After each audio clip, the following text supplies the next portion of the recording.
How does it feel to be finished with your first year? I'm feeling so good, so wonderful that I've managed to finish my first year. And how's it going? It has been going well.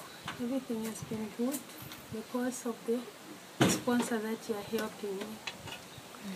Yes.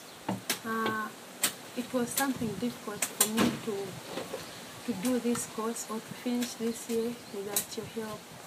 Now, because of you who helped me to go to school, I have managed to pay for the whole year, and I'm now happy that I finished my first year.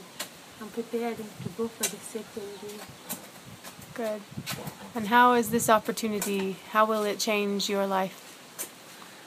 This opportunity will change my life, including my parents and the relatives, because without me going for college, I wouldn't have found any job that will help me to have money for sponsoring my young brothers and my parents.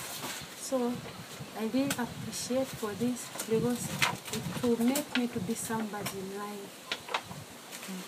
Yes. And teaching children is what you really, is your passion, huh? Very much. You enjoy it? Very much. Good. Yeah. From the time I was in grade 7, my career was to teach children. So I really enjoy it very much. Good. Yes. Good. Thank you, Cynthia. Okay.